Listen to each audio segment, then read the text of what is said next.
Well, hello, and thanks for watching another episode of News of the Pews, where you can count on unapologetic 2A advocacy. Gun rights are human rights. Friends, what I do here is propaganda.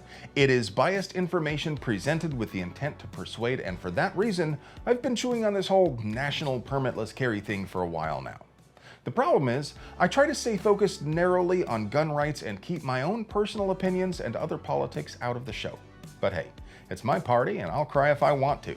See, Senator Mike Lee has a pretty decent voting record on gun-related issues, but I'm still sour at him for his attempt to steal public lands for the benefit of the Mormon Church and private equity firms. You see, out here in Marlboro country, there are vast open areas of public land where you can hunt, fish, hike, and LARP for free without seeing a single other human if you don't want to. These places are incredibly useful for maintaining a well-regulated militia. Gotta be handy with the steel, if you know what I mean. Earn your keep. Regulators! But Mike Lee did not get away with his attempted theft, and he is introducing the National Constitutional Carry Act, so that's good for something, I guess. And the language in the bill is incredibly based. It leads with very solid constitutional and case law arguments, then proceeds to prohibit states from interfering with anyone carrying a gun if they are allowed to have it in the first place. That is exactly how things ought to be. On the gripping hand, though, this is really just posturing. The Republicans love to make a big deal about things when they know they can't get it past filibuster, but you are never going to see this sort of thing when they have a filibuster-proof majority. Or have I got it all twisted? Let me know down below. Back in 2024, Adair, Iowa Police Chief Brad Wendt was convicted of unlawful machine gun possession and lying about it to the feds because he acquired machine guns through his department, then sold them for personal profit. A federal appeals court just overturned his conviction for unlawful machine gun possession because they thought the federal statute regarding possession of machine guns for law enforcement officers was too vague. He's still going to serve out the remainder of his sentence for the other charges, though. Now, when I reported about this the first time, I got some criticism for being a little too hard on the police chief, that he just likes guns like the rest of us. But I feel like, being a cop, he ought to be subject to the same rules as the rest of us, and if anything, held to a higher standard. So I'd love to hear what you guys think down below. Just in case you hadn't heard the great news yet, that actual scumbag Tony Gonzales finally dropped out of the race for Texas District 23, leaving Brandon Herrera the presumptive nominee. That means AK Daddy will be going up against Gorlock the Destroyer, who wrestles under the name Katie Stout. Get it?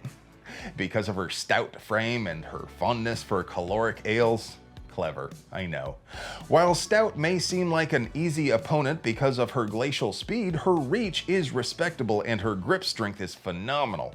Once she grasps prey in those powerful mitts, there is little chance for it to avoid becoming a meal. In all seriousness though, it is a deep red district. Whoever the GOP nominates is likely to take it. Not to say we won't be stumping hard for Brandon, of course.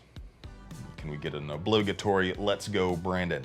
Minnesotan control freaks are really putting in work to violate fundamental rights with HF 3433, which bans a whole mess of guns by name, as well as banning basically all self-loading guns by feature. So it's kind of like the '94 assault weapon ban rose from the dead, slammed a Four Loko, and sucked up a massive rail of crank.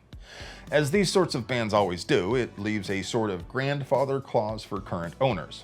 They kind of have to do that, otherwise laws might be challenged based on the takings clause of the Fifth Amendment, or it might be considered a retroactive law. But in this case, they make it as onerous as possible for current owners by making you agree to let cops come into your house and inspect your storage arrangements.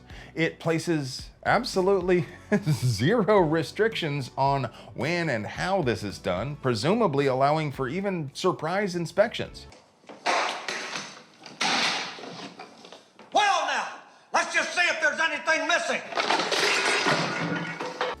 Thankfully, the control freaks have some long odds at passing this bill.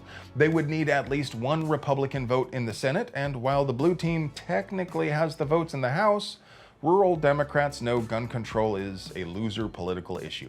I've told you before that we don't win this by getting feckless Republicans elected. We win it by convincing Democrat politicians, as well as Republicans, that gun control loses them elections. So, regardless of where you live and irrespective of your preferred party, I want you to do your part and call Senator Judy Seeberger and Representative Brad Tabke and tell them to stop HF 3433.